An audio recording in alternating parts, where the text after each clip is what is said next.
Hi everyone, I'm Hoodie Angel Brennan, and welcome back to yet another Abyssal Mythic Hero Battle Clear. Today we are taking on the first ever combination character battle with Freyja and Triandra.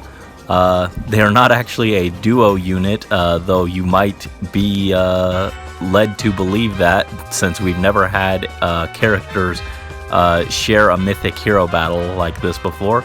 But no, they just decided to smush these two together into one map, and that means we have to deal with two obnoxious units at once, which that made this one of the probably the most difficult map in the past few months. It still wasn't that tough for the most part. Most of it was just figuring out the first move, and then figuring out how to deal with Freyja, and then aside from that, pretty much everything else was relatively simple. I did go through a few different characters. I tried to bring Xander, I tried to bring New Year's Corn, but instead I ended up settling on Papa Garen as our fourth unit for this. We are going to be getting the gold steamed buns. Perfect for Leo's debut. He can turn these into some golden sandwiches. Yeah, this map, the layout is actually pretty favorable for us because it lets us kind of, there's a lot of room to play around with down here, in a lot of places we can kind of use to choke units off. But again, Freyja is kind of gross, and then there's also a dancer here, so you kind of want to get her out of here ASAP. So, like I said, I wanted to figure out how to take her out like turn one, which took some trial and error, and then figuring out how to take out Freyja was another problem. But other than that, nothing too difficult here. Once I figured out those roadblocks, it wasn't too tough. Real quick, let's take a look at the units who will be competing in this map. Leading the charge is our dear Professor. He is running a very weird setup. For once, he's not running Close Call or Spurn. He's running Lull Speed Def. He just wants to he wants to hit as hard as possible with that and Joint Drive Attack, Swift Sparrow. And he wants to be fast too. Speed Res Solo gives him some more speed. Swift Sparrow gives speed. Lull Speed Def means no cheating with buffs. Just all around good stuff. And then Aether for some sustain. And then next up, our wonderful big bro Sethith. Here, he's taking on more of a support role with some tactic skills. He's still got guard bearing to give him some cushion. He's got distant counter. I don't think he actually ever uses that on this map, but it's here. And then reposition and his spear, just more support stuff. Aether gives him some sustain likewise. And next up, making his Abyssal debut is our wonderful Picnic Prince Leo. He's running a very kind of weird hodgepodge set based off of his main build, but we swapped out the sandwiches for the melon float to give him some extra HP and some extra, just a smidge of extra attack and res to help. He's not doing a ton of fighting here. So that once per combat doesn't really apply too much here. Close counter lets him counter attack. QR patches up his terrible speed. Lull attack res means no buff cheating again.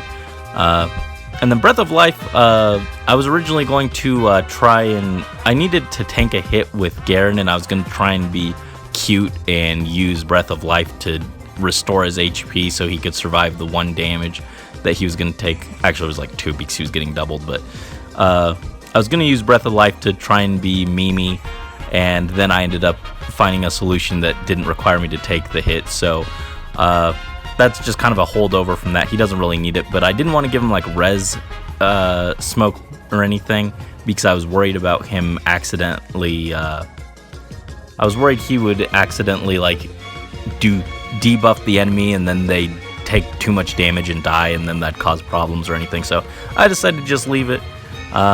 And then here is Papa Garen. He is running literally pretty much his main setup, only I swapped out the assist and the special.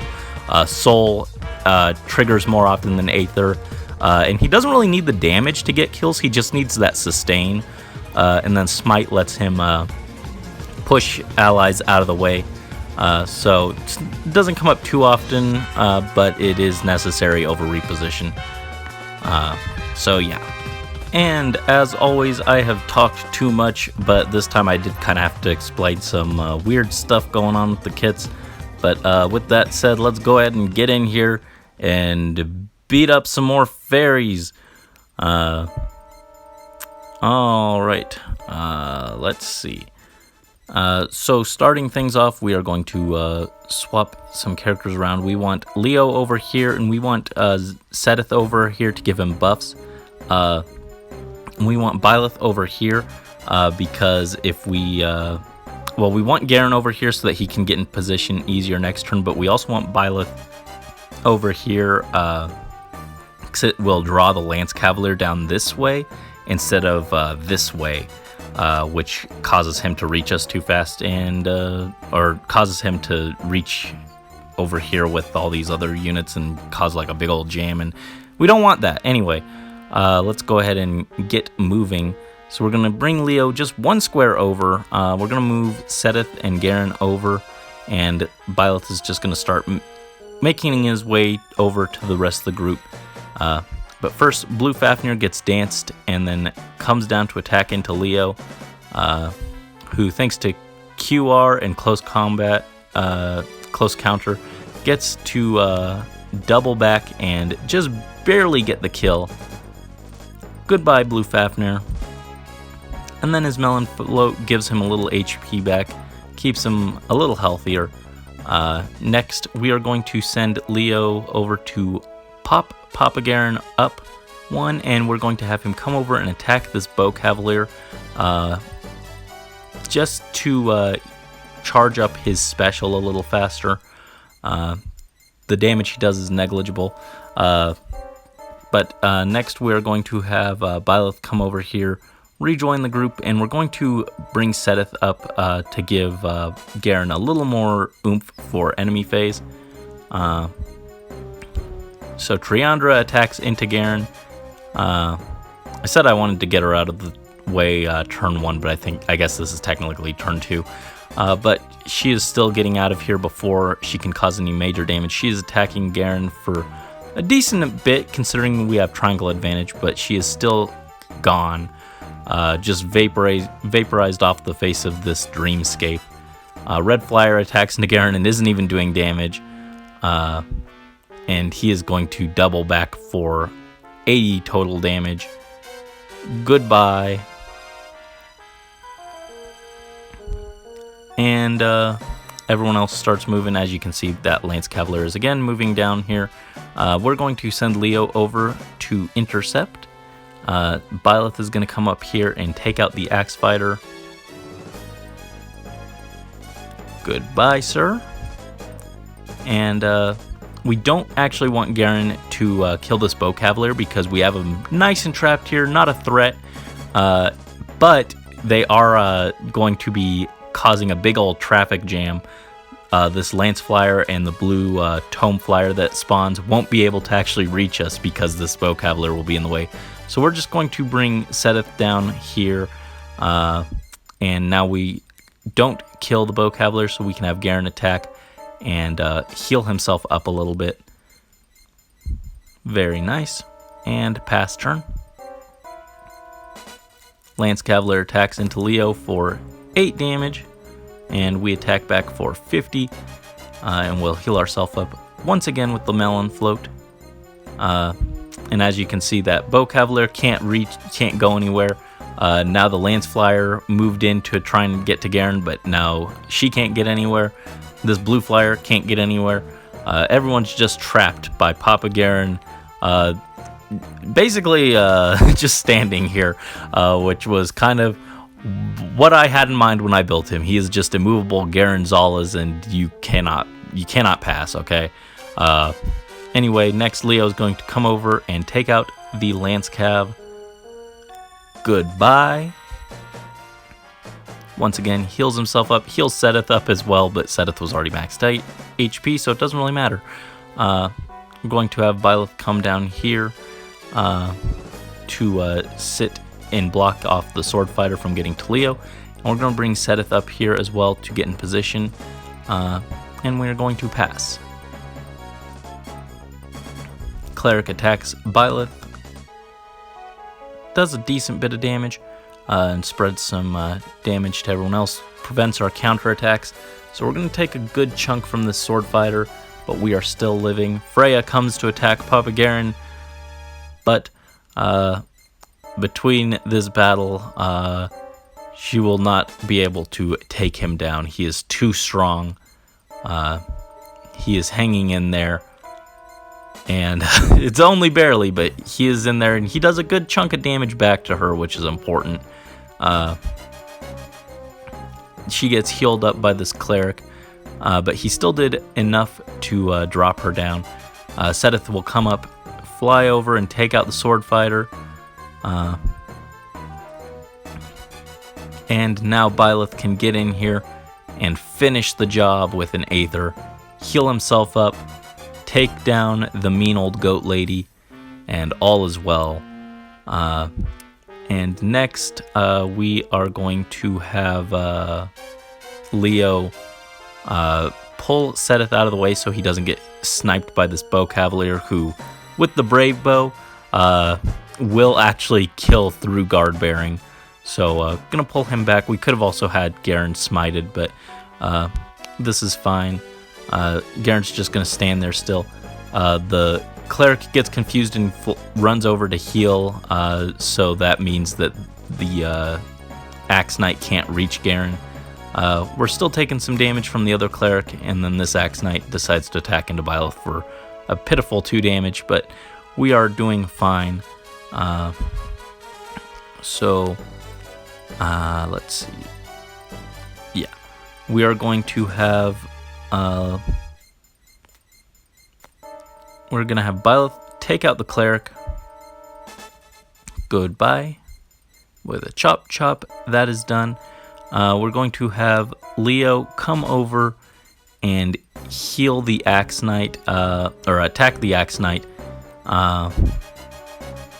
Just barely misses the kill. Heals everyone up with Breath of Life, not that it really matters here. And we're going to push him down, and we're going to send Seteth over here to tank this Sword Cavalier. Axe Knight attacks into Byleth, and this time we get to counterattack, and goodbye. Takes him out, heals himself up. Sword Cav attacks into Seteth, and we just kill back. Goodbye. And now we are just about done, just doing some cleanup. Byleth will come over and take out the cleric. We can bring Seteth up here to provide support. I